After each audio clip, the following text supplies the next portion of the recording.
Director, the FBI interviewed Joseph Mifsud on February 10th, 2017. In that interview, Mr. Mifsud lied. You point this out on page 193, volume 1. Mifsud denied. Mifsud also falsely stated.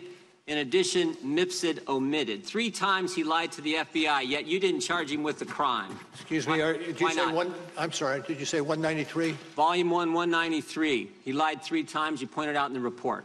Why didn't you charge him with the crime? I can't get into internal deliberations with regard who would or would not be charged a lot of other people for making false statements. Let's remember this. Let's remember this. In 2016, the FBI did something they probably haven't done before. They spied on 2 American citizens associated with a presidential campaign, George Papadopoulos and Carter Page. With Carter Page, they went to the FISA court. They used the now famous dossier as part of the reason they were able to get the warrant and spy on Carter Page for a better part of a year. With Mr. Papadopoulos, they didn't go to the court. They used human sources. All kinds of, from about the moment Papadopoulos joins the Trump campaign, you got all these people all around the world starting to swirl around him. Names like Halper, Downer, Mifsud, Thompson, meeting in Rome, London, all kinds of places. The FBI even sent a lady posing as somebody else, went by the name Azra Turk, even dispatched her to London to spy on Mr. Papadopoulos. In one of these meetings, Mr. Papadopoulos is talking to a foreign diplomat, and he tells the diplomat, Russians have dirt on Clinton. That diplomat then contacts the FBI, and the FBI opens an investigation based on that fact. You point this out on page 1 of the report. July 31st, 2016, they open the investigation based on that piece of information. Diplomat tells Papadopoulos, Russians have dirt, Papadopoulos tells a diplomat, Russians have dirt on Clinton. Diplomat tells the FBI. What I'm wondering is, who told Papadopoulos? How'd he find out? I can't get into the evidentiary file. Yes, you can, because you wrote about it. You gave us the answer.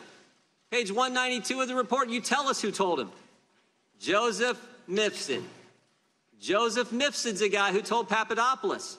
The mysterious professor who lives in Rome and London, teaches in 2 different universities. This is the guy who told Papadopoulos. He's the guy who starts it all. And when the FBI interviews him, he lies 3 times, and yet you don't charge him with a crime. You charge Rick Gates for false statements. You charge Paul Manafort for false statements. You charge Michael Cohen with false statements. You charge Michael Flynn, a 3-star general, with false statements. But the guy who puts the country through this whole saga, starts it all for 3 years we've lived this now, he lies, and you guys don't charge him. And I'm curious as to why. Well, I can't get into it, and it's obvious, I think, that we can't get into charging decisions. When the FBI interviewed him in February, FBI interviews him in February, when the special counsel's office interviewed Mifsud, did he lie to you guys too? Can't get into that. Did you interview Mifsud? Can't get into that. Is Mifsud Western intelligence or Russian intelligence? Can't get into that. A lot of things you can't get into. What's interesting, you can charge 13 Russians no one's ever heard of, no one's ever seen, no one's ever going to hear of them, no one's ever going to see them. You can charge them. You can charge all kinds of people who are around the president with false statements. But the guy who launches the guy who puts this whole story in motion, you can't charge him. I think that's amazing. I'm not certain I agree with your characterizations. Well, I'm reading from your report.